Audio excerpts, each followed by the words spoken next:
Hello and welcome back to Futuretoons, where we explore the intersection of retrofuturism and animation by looking at past predictions of the future found in cartoons. Now I know my audience is fragmented, somewhat. There are many ways into this channel, and so I try to find things I think will have some kind of interest, overlap, but it is very rare that I find something that intersects with as many themes as today's topic does. Obviously, we have this series on futuristic cartoons. We have one on early CGI and one on adult animation. Century of Schlock over on Patreon.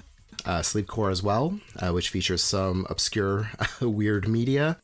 But Playboy's Dark Justice straddles all of these. This was a CGI show from 2000 that aired on Playboy TV, a paid cable channel that obviously featured some softcore pornographic films, but also original content in series as well as some acquired programming.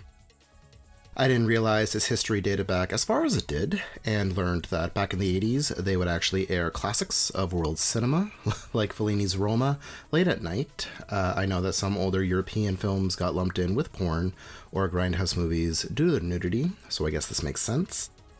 At one point, Playboy also had a sort of dignified air about it.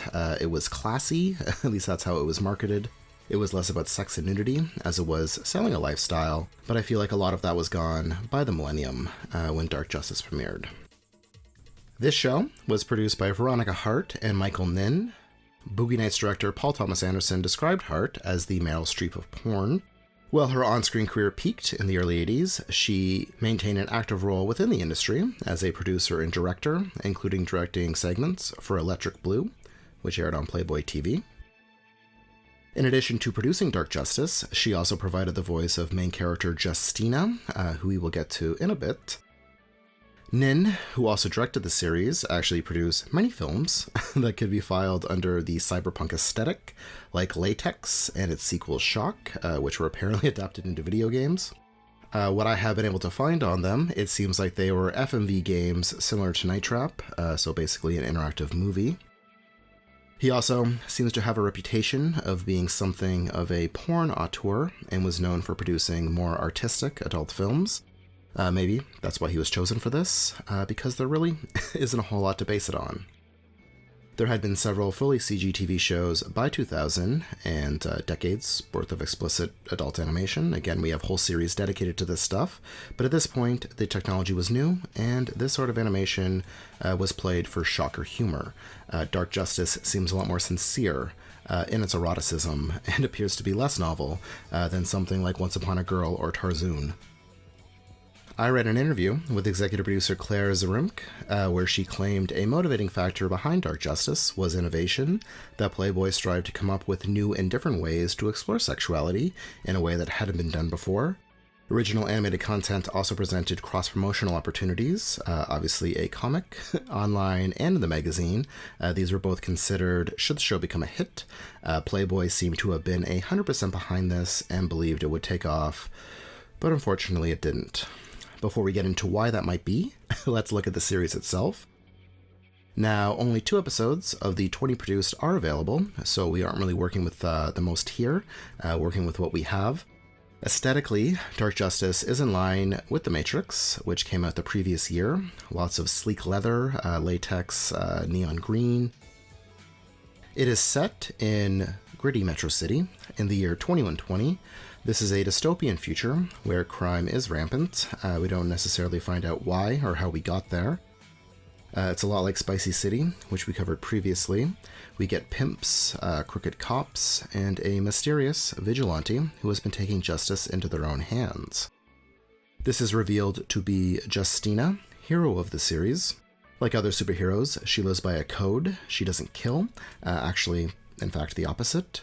Confrontations seemingly lead to these very bizarre softcore montages that are more nightmarish than erotic. The world building is not the greatest. Standard flying cars, people get their news through the PNS, Propaganda News Service, which is pretty on the nose. Justina's alter ego, Lacey, works for them. She's a reporter. There is also MAD, the Metro Assault Division, a militarized police force led by Sarge, who is exactly what his name sounds like. Storytelling isn't exactly the show's strength. It jumps around a lot. Granted, a huge part of the series is lost, or at least unavailable, so we are going off of the first couple episodes, which, admittedly can be rough for any show. The main arc, as we know it, follows villain Morale Decay, who in the first episode leaves mad due to her controversial tactics. The second episode features her kidnapping one of their new recruits, and a showdown between her and Justina ensues. I did find a link to an episode guide that gives a brief synopsis of the missing episodes. I will put it in the description if anybody wants to check it out. The animation here resembles PS1 era graphics. Real porn stars actually acted as mocap models. Movement is very stiff. The characters are boxy, mouths barely move. I know this isn't the best quality here, but the only 2 episodes available were uploaded by someone claiming to be the show's technical director, lead animator, mocap actor, and even the person who voiced Wendell, who I can't point out as a character. I cannot confirm, but according to them, Playboy gave the producers just 10 days to animate each episode, so that explains why production isn't the best. The humor isn't great either, even by porn standards. A lot of the jokes are bad puns, stereotypes, especially Lance, whose character is more or less one dated gay cliche after the next. The technology was so new, and I don't want to yuck anyone's yum, but I really can't see this fulfilling the purpose the producers intended. Still, I feel like this should be viewed for its general weirdness. I will post links to both available episodes in the description, so let me know what you think. If you enjoyed this video, give us a thumbs up, subscribe if you haven't, and if you have the means, please consider supporting us on Patreon. We actually have another exclusive, smutty episode of Futuretoons over there covering Pisha's The Big Bang, as well as Century of Schlock, our exploration of a century's worth of adult animation. $5 a month gets you access to that, as well as dozens of other videos and series, like Future Film, which is just like this, only looking at retrofuturism in movies. So please consider supporting us, patreon.com/picsandportraits. As always, thank you so much for your interest in this channel, and thanks for watching. See you in the future.